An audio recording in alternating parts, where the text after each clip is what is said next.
नमस्कार महाराष्ट्रातील तमाम रणरागिणींनो, तुम्हा सर्वांचे पुन्हा एकदा आपल्या द एके अकॅडमीच्या ऑनलाईन प्लॅटफॉर्मवरती मी एजी पाटील हृदयाच्या तळापासून स्वागत करतोय। तर भगिनींनो, आजच्या लेक्चरमध्ये आपण अत्यंत महत्त्वाचा RBSK नावाचा जो कार्यक्रम आहे, जो केंद्र सरकारद्वारे राबविला जातो, तो इथे बघणार आहे। आपल्या सर्वांना माहित आहे, लवकरच अंगणवाडी संदर्भात अंगणवाडी सेविका, सुपरवायझर, मुख्य सेविका या पदांसाठी मोठी ॲड आपल्या समोर येणार आहे। मग याच संदर्भात आपण एक लेक्चर सिरीज इथे सुरू केलेली आहे। सर्व एक्झामसाठी म्हणजे या सर्व एक्झामसाठी फायदेशीर असणारी लेक्चर सिरीज आहे। यामध्ये मागील लेक्चरला आपण ICDS भाग 1 पाहिला होता डेमो लेक्चर म्हणून। आजचा YouTubeचं हे डेमो लेक्चर दुसरं असणार आहे आणि बॅच मधलं तिसरं लेक्चर असणार आहे। तर भगिनींनो, ज्यांनी अजून बॅच परचेस केलं नसेल त्यांनी आपली द एके अकॅडमीची ॲप डाउनलोड करून बॅच परचेस करून घ्या, कारण बॅच मध्ये तुम्हाला एकदम खतरनाक पद्धतीने स्पष्टीकरण याचं केलेलं आहे। ओके, सर्व लेक्चर नवीन अभ्यासक्रमानुसार असणारे MPSC लेवलचा अभ्यासक्रम जो आहे त्यानुसार सर्व गोष्टी आपण इथे शिकवत आहे। तर ज्यांना बॅच घ्यायचे आताच ॲप डाउनलोड करा, बॅच घेऊन टाका।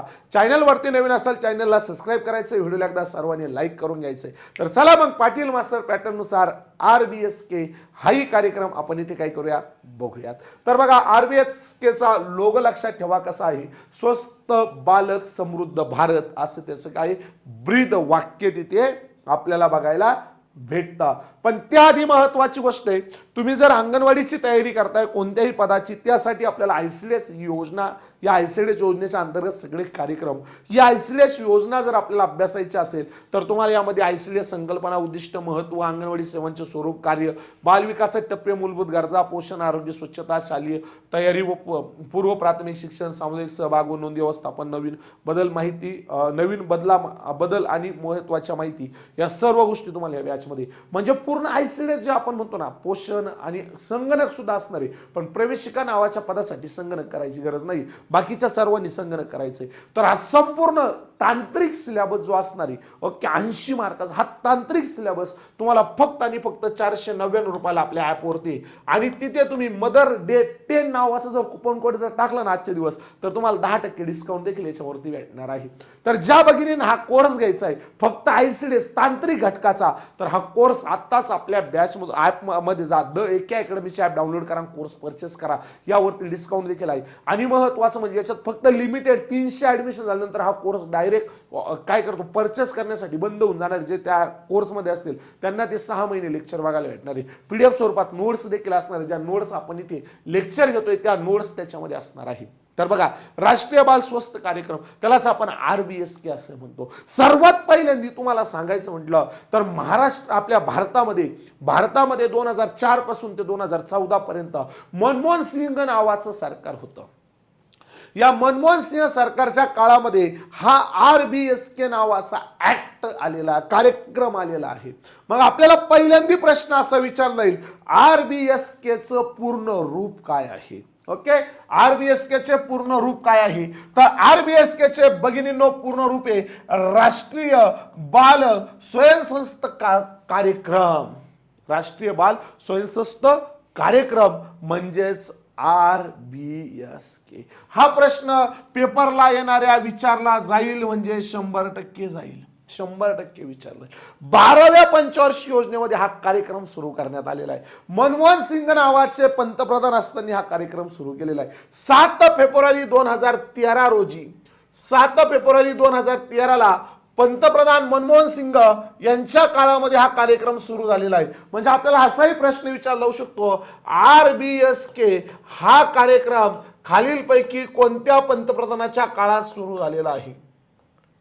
हा कार्यक्रम कोणत्या पंतप्रधानाच्या काळात सुरू झालेला आहे? RBSK हा कार्यक्रम मनमोहन सिंग यांच्या काळामध्ये सुरू झालेला आहे। RBSK हा कार्यक्रम कोणत्या पंचवार्षिक योजनेत सुरू झालेला आहे? शेवटची पंचवार्षिक योजना कोणत्या पंचवार्षिक योजनेत सुरू झालेला आहे? तर 12व्या पंचवार्षिक योजनेत सुरू झालेला आहे। कितव्या? शेवटची पंचवार्षिक योजना म्हणून आपण तिला ओळखतो। 2012 ते 2017 असा तिचा कार्यकाळ आहे।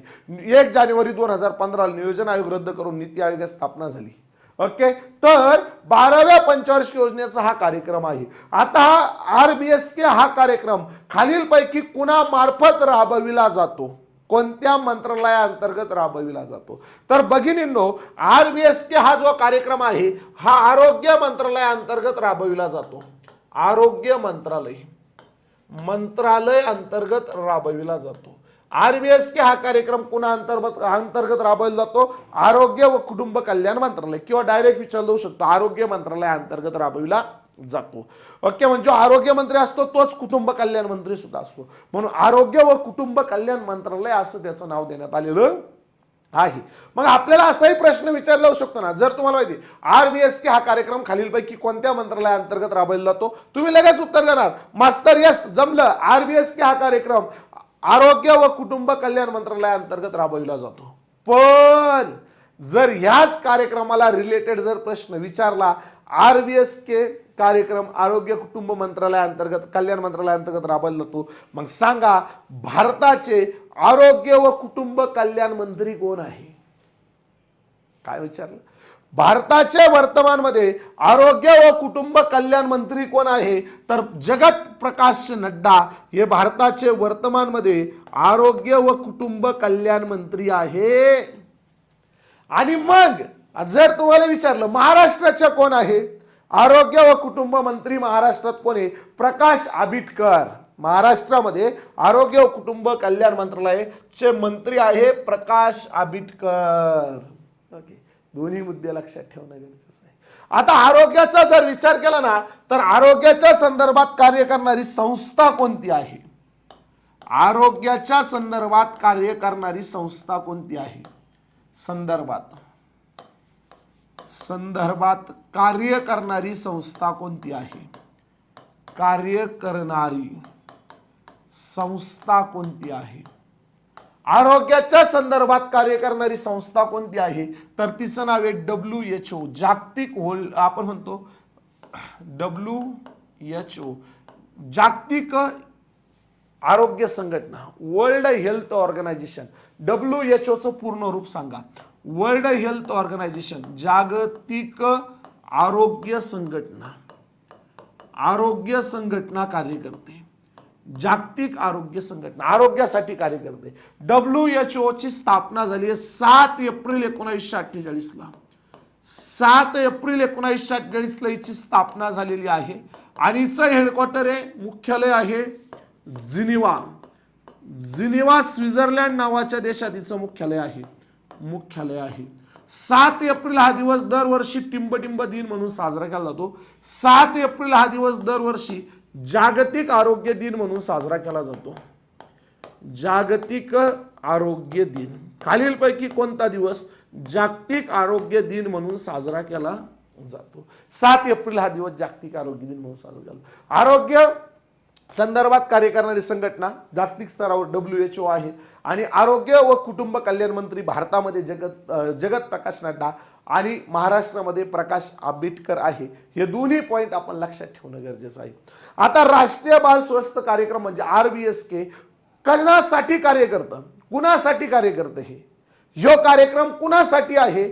हा कार्यक्रम पुरुषांसाठी आहे, प्रौढ नागरिकांसाठी आहे, महिलांसाठी आहे का बालकांसाठी आहे? तर RBSK हा जो कार्यक्रम आहे हा कार्यक्रम बालकांसाठी कार्य करणारा कार्यक्रम आहे. कोणासाठी? बालकांसाठी कार्य करणारा कार्यक्रम आहे. बालक वर्गासाठी कार्य करतो. मग याच्यामध्ये 6 ते 18 वयोगटातील बालकांचा समावेश होतो. RBSK कार्यक्रम खालीलपैकी कोणत्या वयोगटातील बालकांसाठी कार्य करतो? पहिला पॉइंट काय? कुणासाठी कार्य करतो? बालकांसाठी कार्य करतो. आणि त्यानंतरचा पॉइंट काय आहे? कोणत्या वयोगटातील बालकांसाठी हा कार्यक्रम कार्य करतो? RBSK हा कार्यक्रम 0 ते 18 वयोगटातील बालकांसाठी कार्य करतो. 0 ते 18 वयोगटातील. ICDS पाहिलं तर आपण 0 ते 3 वर्ष आणि 3 ते 6 वर्ष अंगणवाडीची. पण इथं काय आहे? RBSK हा कार्यक्रम 0 ते 18 वयोगटातील बालकांसाठी कार्य करतो. ओके, कोणासाठी कार्य करतो हा प्रश्न वेगळा आणि किती वयोगटातील बालकांसाठी कार्य करतो हाही प्रश्न वेगळा. 2 पॉइंट इथे क्लिअर झाले. आता लक्षात घ्या नेमकं काय कार्य करतं. काय कार्य करतं तर हा वयोगटातील बालकांमध्ये आजार, विकृती, कमतरता आणि विकासातील अडथळे यांचा लवकर शोध घेऊन योग्य उपचार व हस्तक्षेप करणारे आहेत.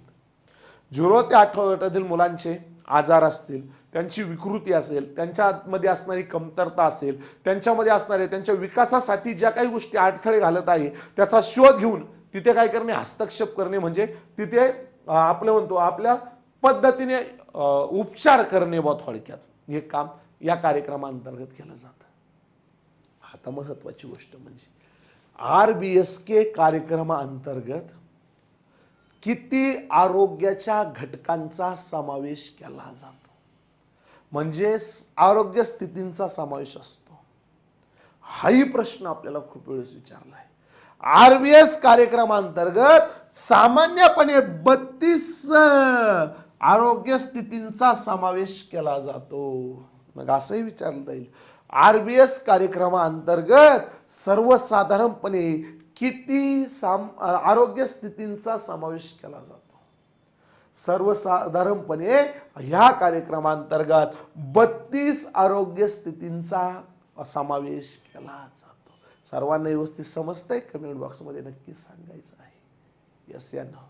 ओके, सर्वांनी कमेंट करायची आणि लेक्चरला लाईक सर्वांनी करायची आहे. तर आता हे 32 कार्यक्रम कोणते कोणते ते तुम्हाला लक्षात ठेवावं लागेल.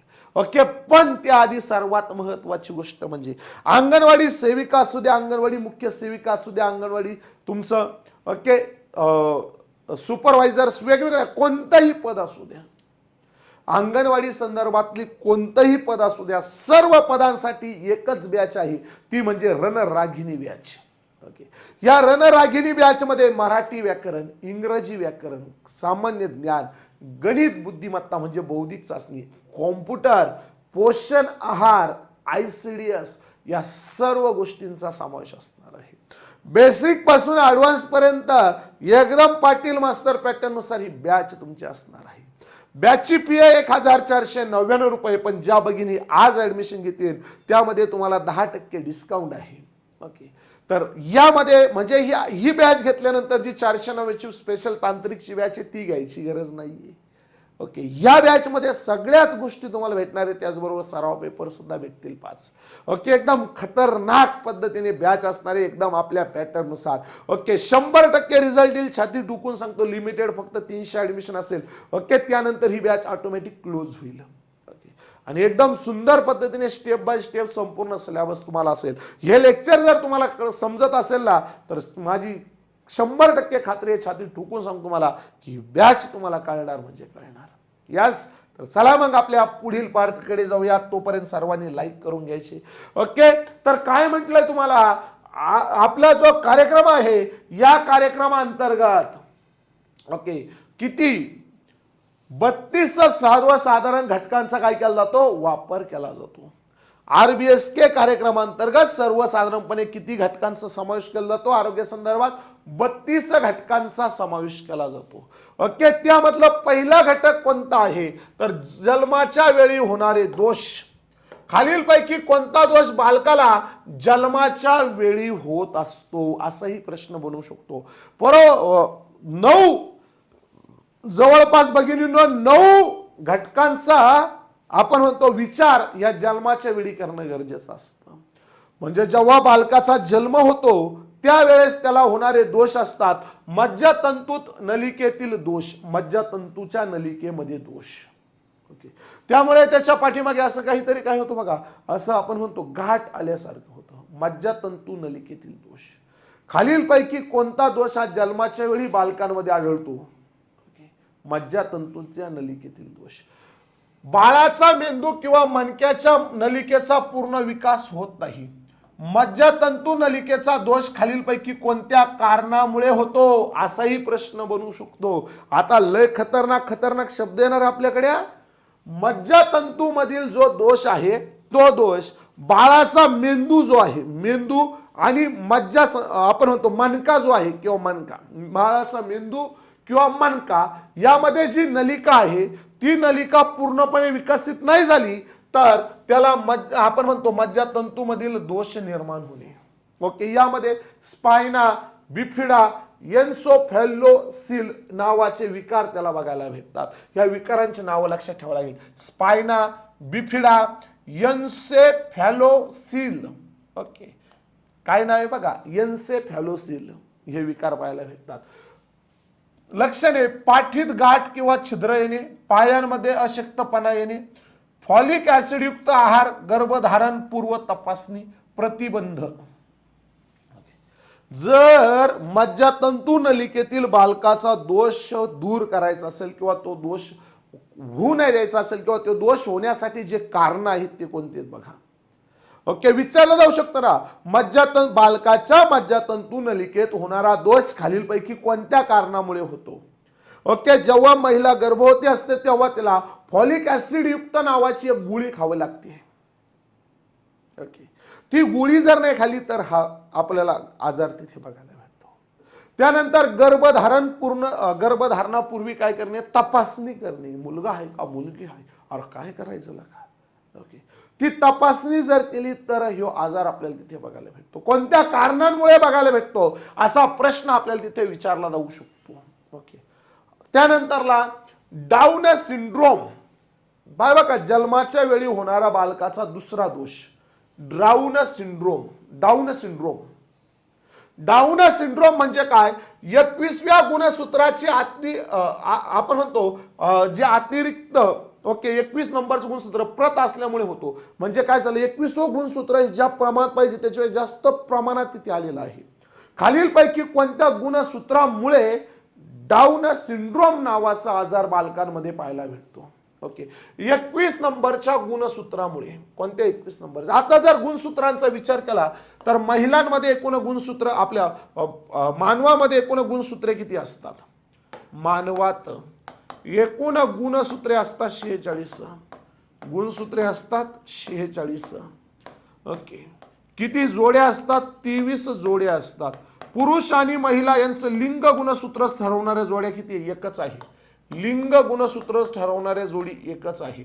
ओके, जर एक्स पुरुषाचं आणि एक्स महिलेचं आणि वाय पुरुषाचं जर गुणसूत्र आलं तर मुलगा जन्माला येतो, आणि महिलेचं एक्स आणि पुरुषाचं एक्स गुणसूत्र एकत्र आलं तर मुलगी जन्माला येते. ओके, मुलगी जन्माला येते. मुलगी XX, मुलगा XY. हे गुणसूत्र अपोजिट आहे म्हणजे वेगवेगळे. बाकी 22 जोड्या सेम आहे, एक जोडी वेगळी आहे. मग गुणसूत्र ओळखणाऱ्या जोड्या भिन्न किती, फक्त एकच लक्षात ठेवायचं. यामध्ये 21 नंबरचं जे गुणसूत्र असतं ते गुणसूत्र जर बालकामध्ये मोठ्या प्रमाणात वाढलं तर त्यांना डाऊन सिंड्रोम नावाचा आजार तिथे काय होतो, पाहायला भेटतो. बाळाची वाढ मंद होते. यामुळे काय होते, बाळाची वाढ मंद होते. त्याला बुटकी वाढ असते, काय असते, वाढ कमी असते, त्याची बुद्धिमत्ता कमी राहू शकते. ओके, म्हणजे आपण म्हणतो ना अपडेट नसतो वा तो जास्त हुशार नसतो. याचं कारण काय आहे, 21 नंबरचं गुणसूत्र मोठ्या प्रमाणात अतिरिक्त ओके असणं. त्यानंतरला बुद्धिमत्ता कमी राहू शकते. डोळ्यांचा आकार तिरपे, जीभ बाहेर येणे, मान छोटी, हाताचा आपण म्हणतो जे असतील अंगठा तो लहान असणार, हाताचा अंगठा काय असणार, लहान असणार. गर्भातील तपासणी, वैद्यकीय सल्ला घेणं गरजेचं आहे. ओके, अशा वेळेस. त्यानंतरला फाटलेले ओठ आणि टाळू, फक्त फाटलेली टाळू. ओके, फाटलेले ओठ असतात बघा काही बालकांचे, किंवा फक्त टाळू फाटलेली असते. आता तो म्हणशाल मस्त तोंडात फाटले. ओके, ते नैसर्गिक नाहीये, ते कृत्रिम आहे. ते ओके, कृत्रिम आहे ते. ओके, नैसर्गिक असलं की मग वेगळेच. तर आता लक्षात घ्या, फाटलेले ओठ आणि टाळू, फक्त फाटलेली टाळू. आता इथे बघा, वरच्या ओठात किंवा टाळूमध्ये फट असते, चीर असते, चीर, आणि खाणे पिणे व बोलण्यास अडचण येते. आता हे का बरं होतं माहिती का, तर जेव्हा एखादी गर्भवती महिला असेल ती जर सारखी सिगरेट पित असेल, ओके, त्याचं कारण हे. त्यानंतरला संतुलित आहार, वेळेत आहार नाही घेतला तिनं, ओके, धूम्रपान करत असली सारखी किंवा मद्यपान करत असली सारखी, तर असे आपल्याला आजार पाहायला भेटतात. मग हिनं काय करणं गरजेचं आहे, गर्भवती महिलेनं संतुलित आहार घेणं गरजेचं आहे वेळेमध्ये. त्यानंतर धूम्रपान टाळणं गरजेचं आहे, मद्यपान टाळणं गरजेचं आहे. कोणी गर्भधारण आपण म्हणतो ना जे असतील गर्भ, त्याची काळजी घेणं गरजेचं आहे. ओके, तेव्हा हा विकार आपल्याला पाहायला भेटत नाही. ओके, ओठ किंवा टाळूमध्ये फट, दूध पिण्यास अडचण येते बाळांना. ओके, जेव्हा बाळाच्या इथे बघा होत असतं तेव्हा त्याचं आपण चिरलेलं असतं तर दूध पिण्यास त्याला काय होते, अडचण येते, मग त्याचं पोट भरत नाही, चिडचिड चिडचिड चिडचिड. त्यानंतर टॅलिपस क्लिप फूट. ओके, मग क्लिप फूट म्हणजे काय, त्याच्या 2 पायांमध्ये जास्त अंतर असणे, 2 पायांमध्ये टॅलिपस. ओके, तर बाळाचे एक किंवा दोन्ही पाय आता किंवा खाली वळलेले असतात. ओके, या बघा इथे आत किंवा खाली वळलेले असतात. चालताना त्याला अडचण येते. चालताना काय होते, अडचण त्याला तिथे बघायला भेटते. पायाचा आकार वाकडा असतो, तळवा आत वळलेला असतो, तळवा. ओके, गर्भधारणेदरम्यान काळजी घ्यावी लागते. लवकर उपचार गर्भधारणेदरम्यान महिलेने घेणं गरजेचं आहे. 5 नंबरला बघा काय, जन्माच्या वेळी बाळाला 5 नंबरचा जो दोष आपल्याला दाखवलेला आहे तो दोष कोणता आहे बघा, हिप म्हणजे आपल्या मांड्या. हिपचा विकासात्मक डिस्लोसिया म्हणजेच काय, मांड्या ज्या आहेत त्या मांड्यांचे जे सांधे आहेत बघा, त्या मांड्यांच्या सांध्याचा पूर्णपणे जर आपण म्हणतो विकास झाला नाही तर हा हिप संदर्भात काय होतो, विकार तिथे पाहायला भेटतो. ओके, जर बाळकांच्या मांड्याच्या सांध्यांचा पूर्णपणे, ओके, सांधा म्हणजे बघा, एक कोपराचा सांधा आहे, हा खांद्या सांधा, जिथं 2 हाडं एकत्र येतात. ओके, जिथून काय होतंय, आपलं दुसरं हाड काय होतंय, वळतं. पहिलं हाड तसंच राहतं बघा, आणि दुसरं हाड काय होतंय, वळत आहे. ओके, त्याला आपण सांधा असं म्हणतो. हिपचा सांधा असतो कुठं, मांड्यांमध्ये. ह्या मांड्यांमध्ये असणाऱ्या हिपच्या सांध्याचा जर पूर्णपणे विकास झाला नाही तर आपल्याला हिप विकासात्मक डिस्लेस काय होतो, पाहायला भेटतो. हिप जॉईंट बेल किंवा बाहेर सरकलेले असू शकतात. हिप काय असतात, बाहेर सरकलेले असतात. ओके, मग इथे बघा पायाची लांबी वेगळी दिसणे. ओके, पाय हलवताना आवाज येणे. मग अशा वेळेस काय करायचं, बाळाला योग्य उभं धरून राहायचं किंवा लवकरात लवकर डॉक्टरांचा सल्ला तिथे घ्यायचा. त्यानंतर बाळाला जन्मदात मोतीबिंदू असतो म्हणजे डोळ्याचा विकार. जर डोळ्याचा विकार टाळायचा असेल तर ए जीवनसत्व म्हणजे हिरव्या पालेभाज्या खाणं गरजेचं, लाल वर्गीय फळं खाणं गरजेचं आहे. अजीवनसत्व हिरव्या ब मध्ये. ओके, जन्मजात मोतीबिंदू. आता बघा बाळाच्या डोळ्यात जो लेन्स आहे, ओके, त्या लेन्समध्ये दुसरपणा असल्यामुळे दृष्टी कमी होते. दुसरपणा, ओके, कुठे लेन्समध्ये असं काहीतरी बघा काय होतं, भुरकट असं दिसल्यासारखं आपल्याला वाटतं. ओके, त्यामुळे काय होते, दृष्टी कमी होते. वेळेवर उपचार न केल्यास अंधत्व येऊ शकते. डोळ्याचा बाहुला पांढरा दिसणे, भुरकट म्हणजे पांढरा दिसणे. प्रकाशाकडे न पाहणे, बालप्रकाशाकडे पाहू शकत नाही. ओके, काय होतंय मग ते त्याला चमकतं सारखं सारखं सारखं, आणि काय होतंय त्याचा डोळा असा पांढरा दिसतो, पांढरा पांढरा पांढरा दिसतो. ओके, तर याचं कारण काय, मोतीबिंदू. बाळाला जन्मातच मोतीबिंदू असणे. म्हणजे बाळाचा मोतीबिंदू नावाचा आजार जर तुम्हाला ओळखायचा असेल तर त्यासाठी काय करावं लागेल, ओके, त्याचे डोळे पांढरे दिसतंय का, ओके, तो प्रकाशाकडे बघतोय का, ओके, ह्याच्यावर लक्ष ठेवणं गरजेचं आहे. असं आढळल्यास गर्भधारण दरम्यान संसर्ग टाळण्यासाठी आपण म्हणतो प्रतिबंध. जर असा विकार होऊ नये तर गर्भधारणेदरम्यानच काय संसर्ग टाळणे गरजेचं असतं. लवकर तपासणी जर असेल तर लवकर त्याची तपासणी करणं गरजेचं आहे. जन्मजात बहिरपणा. ओके, कानाच्या आतील भागाचा किंवा श्रवण नासांचा विकास होत नाही. बाळाला आवाज ऐकू येत नाही. आता बहिरपणा म्हणजे ते तुमच्या लक्षातच आहे, बाळाला ऐकू येणार नाही म्हणजे बहिरच झालं. ओके, आवाजाकडे प्रतिसाद नाही, बोलण्यात उशीर होतो. गर्भधारण दरम्यान औषधांचा योग्य वापर, नियमित तपासणी ओके करणं गरजेचं असतं. त्यासाठी जन्मदात बहिरपणा. आता कानाचा जर विचार केला ना तर कानामध्ये 3 हाड आहे. त्यातलं सर्वात लहान हाड टिप्स नावाचं आहे. मानवाच्या शरीरातलं सर्वात लहान हाड टिप्स नावाचं जे कानात आहे, आणि सर्वात मोठं हाड आहे ना मांडीत आहे, त्याला फिमर असे म्हणतात. काय म्हणतात, फिमर. त्यानंतर हृदयरोग. ओके, जन्मजात हृदयरोग. हृदयाच्या रचनेत दोष असतो, रक्तभिसरणावर परिणाम होतो, श्वास घेण्यास त्रास होतो. बाळाला जर श्वास घेण्यास त्रास होत असेल, निळर आपण म्हणतो ओठ, निळसर त्याचे काय होतात, होठ होत असेल, त्याला थकवा लागत असेल तर समजायचं काय त्याच्या हृदया संदर्भात त्याला तिथे आजार असणार आहे. अकाली जन्मनाची रेटिनोपॅथी. अकाली जन्मनाची. ओके, म्हणजेच काय माहिती का, तर आपण म्हणतो बघा डोळा. तर बाळकाचा जो डोळा असेल, डोळा, त्या डोळ्यात रिटेन मध्ये रक्तवाहिन्यांचा नीट विकास होत नाही. मानवाच्या डोळ्यामध्ये रिटेन नावाचा जो घटक असतो, त्या रिटेन म्हणजे बघा हा, ओके, या रिटेन आणि हे छिद्र आहे त्याला बुबुला असे म्हणतात. रिटेन मधील रक्तवाहिन्यांचा जर विकास झाला नाही तर त्याला हा आजार पाहायला भेटतो. दृष्टी कमी होऊ शकते, दृष्टी धुसर होणे, डोळ्यामध्ये बदल होणे, आकली जन्म टाळणे. ओके, विशेष देखरेख आणि तपासणी करणे हे त्या संदर्भात आपल्याला तिथे बघायला भेटतात. त्यानंतरला कमतरता आहे. तर कमतरता बघा कशा कशाची. बाळांमध्ये कोणती कोणती कमतरता असते, तर बाळांमध्ये एक रक्तद्रव्य विशेषतः तीव्र रक्तद्रव्य हिमोग्लोबिनची कमतरता असणे. जर बाळांमध्ये हिमोग्लोबिनची कमतरता असेल तर रक्तद्रव्य हे काय असतं, तीव्र असतं.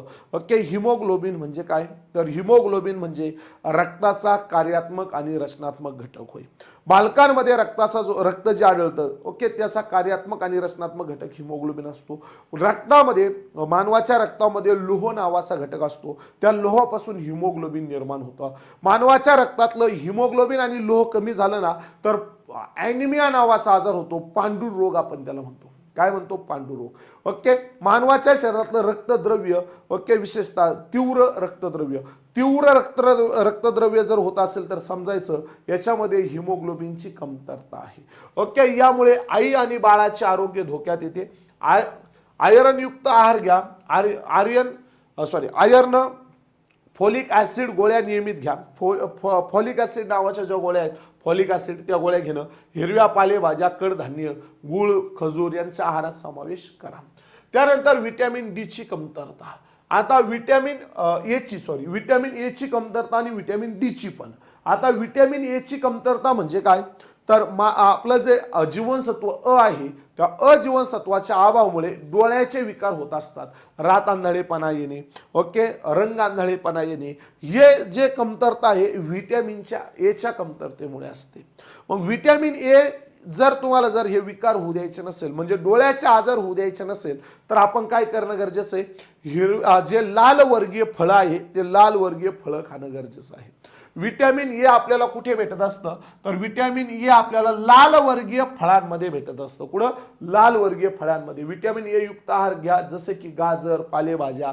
ओके, पालेभाज्यामध्ये पण सर्वात जास्त व्हिटॅमिन ए कशात असतं, लाल वर्गीय फळांमध्येच असतं, हे लक्षात ठेवायचं. ओके, त्यानंतर व्हिटॅमिन डी ची कमतरता. मुडदूस नावाचा आजार होतो लहान बालकांमध्ये, हातपाय वाकडे होणे. मग हा मुडदूस आजार होणे, मग त्यानंतर त्याची वाढ काय होते, खुंटते, त्याची उंची कमी असते. याचं कारण काय माहिती का, त्याला व्हिटॅमिन डी भेटत नाही. जीवनसत्व डी त्याला भेटत नाही, याचं मुख्य कारण आहे. मग त्याला जीवनसत्व डी कुठे भेटतं, तर काय करायचं, दररोज सकाळी सूर्याचे जे कवळे किरण असतात त्या कवळ्या किरणांमध्ये 15 ते 20 मिनिटं बसवायचं आहे. बालकांना सूर्याच्या कवळ्या किरणांपासून व्हिटॅमिन डी भेटत असतं, जीवनसत्व ड भेटत असतं. मग ही कमतरता जर आपण म्हणतो, त्याला मुडदूस नावाचा आजार म्हणतो. मुडदूस नावाचा आजार म्हणतो. ओके, लक्षात ठेवा. व्हिटॅमिन डी च्या कमतरतेमुळे ते जर टाळायचं असेल तर त्याला उन्हामध्ये ठेवणं गरजेचं आहे. त्यानंतर तीव्र कुपोषण बालकांमध्ये, तीव्र कुपोषण. ओके, शरीराचे वजन खूप कमी होणे. बालकाच्या शरीराचं वजन कमी झालं, वाढ खुंटणे आणि रोग प्रतिकार शक्ती कमी झाली, वारंवार आजारी पडत असेल तर तीव्र त्याला कुपोषण आहे, जास्त त्याला कुपोषण आहे. मग संतुलित आहार द्या. अशा बालकांना काय करा, वेळेत चांगला आहार द्या. 6 महिन्यापर्यंत आईचं दूध त्याला पिऊ द्या. आईचे दूध 6 महिने फक्त देणं गरजेचं असतं बालकांना. पूरक आहार वेळेवर द्या, स्वच्छता राखा, नियमित आरोग्य तपासणी करा. त्यानंतर गलगंड नावाचा आजार हा आपल्याला गळ्याला होतो. इथं थायरॉइड नावाची ग्रंथी, कोणत्या, थायरॉइड ग्रंथीला हा आजार होतो. थायरॉइड, गलगंड नावाचा आजार कोणत्या ग्रंथीला होतो, कुठं होतो, गळ्याला होतो. कोणत्या ग्रंथीला होतो, थायरॉइड नावाच्या ग्रंथीला होतो. मग हे गलगंड आजार म्हणजेच मानेसमोर, म्हणजे ही माने याच्या समोरच्या बाजूने काही नाही, सूज येणे, म्हणजे गळ्याजवळ सूज येणे. आयोडीनची जर कमतरता भासली, ओके, हा आपल्यासारख्यांना पण होऊ शकतो. जर आपल्या जेवणामध्ये मिठाची जर कमतरता जर भासली तर हा आजार होऊ शकतो. ओके, म्हणजे गलगंड आजार जर होऊ द्यायचा नसेल तर मीठ खाणं गरजेचं आहे. काय खाणं गरजेचं आहे, मीठ खाणं तिथे गरजेचं आहे. ओके, तर ती काळजी आपण तिथे घेणं गरजेचं आहे. आता एकूण किती आहेत, तर 32 आहेत. तर यापैकी आपण किती पाहिलेत, आज 12-13 पाहिलेले आहे. ओके, राहिलेले आपण पुढील लेक्चर बघूयात. आता यावरती महत्वाचे काही थोडे प्रश्न आहेत. ओके, ते प्रश्न आपण तिथे बघूयात. आतापर्यंत जेवढ्या गोष्टी बघितल्या त्याच्यावरती प्रश्न बघूयात आणि इथे आपण थांबूयात. कारण हे असा पार्ट आहे, हा प्रत्येक पॉईंट आपल्याला 32च्या 32 पॉईंट समजून घ्यावं लागेल, तेव्हा त्याला लक्षात राहतील. ओके, ते बाकीच्या आपल्या बॅच मध्ये होतील. राष्ट्रीय बाल स्वास्थ्य कार्यक्रम म्हणजेच RBSK ची सुरुवात कधी करण्यात आली. आता RBSK ची सुरुवात झाली आहे 12व्या पंचवार्षिक योजनेत आणि 13व्या वर्षी, म्हणजेच काय, 2013ला, 7 फेब्रुवारी 2013ला. RBSK सुरुवात कधी झाली 7 फेब्रुवारी 2013. RBSK कार्यक्रम सुरू झाला तेव्हा भारताचे पंतप्रधान कोण होते? RBSK कार्यक्रमांतर्गत भारताचे पंतप्रधान होते मनमोहन सिंग. कोण होते? मनमोहन सिंह. 2004 पासून 2014 पर्यंत भारताचे पंतप्रधान मनमोहन सिंग होते. त्यानंतर नरेंद्र मोदी आलेले आहे. RBSK चे पूर्ण रूप काय आहे? राष्ट्रीय बाल स्वयंसेवक कार्यक्रम म्हणजे ऑप्शन क्रमांक 2. RBS चे पूर्ण रूप, याच्यावरती वारंवार प्रश्न आपल्याला विचारलेले आहे. ओके, RBSK अंतर्गत कोणत्या गटातील बालकांचा तपासणी केली जाते? RBSK अंतर्गत कोणत्या वयोगटातील बालकांची तपासणी केली जाते? तर इथे 0 ते 18 वयोगटातील बालकांचा विचार केला जातो. 0 ते 18. ओके, 0 ते 18 वयोगटातील बालकांचा विचार इथे केला जातो. बघा, 0 ते 18 वयोगटातील बालकांचा ओके इथे विचार केला जातो. तोही पॉइंट आपण तिथे काय करणं गरजेचं आहे, लक्षात ठेवणं गरजेचं आहे. यानंतर पुढे 0 ते 18 वर्ष वयोगटातील बालकांचा विचार केला जातो. RBSK कार्यक्रमाचा मुख्य उद्देश काय आहे? मुख्य उद्देश काय आहे? बालकांना मोफत शिक्षण देणे, आजारांचा लवकर शोध व उपचार घेणे, महिलांचे सक्षमीकरण करणे, रोजगार निर्मिती करणे. काय? आजारांचा लवकर शोध व उपचार करणे याचं मुख्य कार्य आहे. RBSK अंतर्गत किती सामान्य आरोग्य स्थितींचा समावेश करण्यात आलेला आहे? म्हणजे किती सर्वसाधारण आरोग्याच्या घटकांचा याच्यात उपयोग करण्यात आलाय? 32. किती? 32 आरोग्य घटकांचा उपयोग केलेला आहे. RBSK कार्यक्रम कोणत्या प्रकारच्या समस्यांवर लक्ष केंद्रित करतो? कोणत्या? विकृती, कमतरता, विकासातील अडथळे, सर्वच गोष्टींवरती करतो ना. आताच पाहिलं ना आपण, कुपोषण वगैरे वगैरे वगैरे. ओके, त्यानंतरला RBSK हा कार्यक्रम मुख्यतः कुणासाठी राबवला जातो?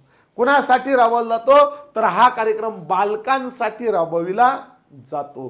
कुणासाठी? बालके. आता शेवटचा प्रश्न तुम्हाला होमवर्कला, RBSK कार्यक्रमांतर्गत बालकांमध्ये कोणती प्रक्रिया केली जाते? केवळ लसीकरण, आरोग्य तपासणी, हस्तक्षेप, आर्थिक मदत की शालेय प्रवेश? Okay, sorry. तर याचं उत्तर मी देतो, आरोग्य तपासणी व हस्तक्षेप केला जातो. ओके, याचं उत्तर तुम्ही द्या 10 नंबरचं. ओके, कमेंट बॉक्समध्ये. RBSK कार्य कोणत्या मंत्रालयाअंतर्गत राबविला जातो? महिला व बाल विकास, शिक्षण, आरोग्य व कुटुंब कल्याण, ग्रामीण विकास मंत्रालय. कुणा अंतर्गत हा कार्यक्रम राबविला जातो? ओके, याचं उत्तर मला कमेंट बॉक्समध्ये द्यायचंय. आजचं लेक्चर आपल्या इथे संपलेलं आहे. ओके, उद्यापासून युट्यूबला फक्त आपले प्रश्नसंच होईल. अंगणवाडीच्या संदर्भात सर्व अंगणवाडी भरती सर्व एक्झामसाठी असणारी ही बॅच आपण सुरू केलेली आहे. 1499 रुपयाची फी असेल, सर्वांसाठी असेल, अंगणवाडी विभागाच्या प्रत्येक महिलेसाठी असेल. ओके, मग तुम्ही डायरेक्ट आपण म्हणतो फॉर्म भरणाऱ्या असू द्या किंवा तुम्ही तुमच्याकडे एक्सपिरियन्स असू द्या, काही टेन्शन आहे, सर्वांसाठी ही बॅच असणार आहे. 1499 रुपयाची फी असणारे, बेसिक पासून ॲडव्हान्स पर्यंत सर्व गोष्टी असणार आहे. आताच ॲप डाउनलोड करून तुम्ही ही बॅच परचेस करू शकतात. ओके, 1499 रुपयावरती आजच्या दिवस डिस्काउंट आहे. ओके, घेऊन टाका, अभि नाही तो कभी नाही. त्यानंतरला तुमच्यासाठी आपण ही बॅच देखील सुरू केली आहे, स्पेशल तांत्रिक बॅच. तर स्पेशल तांत्रिक बॅच जी आहे आपली ती फक्त तुम्हाला 499 रुपयाला उपलब्ध आहे. ओके, त्यामध्ये तांत्रिकच्या सर्व गोष्टी शिकवल्या जाणार आहे. अजून तुम्हाला काही शंका असेल तर तुम्ही कमेंट बॉक्समध्ये नक्कीच सांगू शकता. ओके, तांत्रिकच्या सर्व गोष्टी या बॅचमध्ये असेल, प्लस संगणक असेल. 499 रुपये बॅच आहे, याच्यावरही तुम्हाला आज 10% डिस्काउंट आहे. अधिक माहितीसाठी तुम्ही या नंबरवरती कॉल मेसेज करा, 93 70 70 66 79. ज्या भगिनींना ही बॅचेस घ्यायची आहे, अभि नाही तो कभी नाही, आत्ताच घेऊन टाका. 100% तुम्हाला फायदा होईल, माझी खात्री आहे. ओके, 100% म्हणजे 100%. 300च ऍडमिशन असणार आहे प्रत्येक बॅच मध्ये, त्याचा लवकरात लवकर लाभ घ्या. अधिक माहितीसाठी 93 70 70 66 79 या नंबरवरती कॉल मेसेज करू शकतात. चला भेटूया पुढील लेक्चरमध्ये. तोपर्यंत चांगला अभ्यास करा. Thank you so much. Bye bye.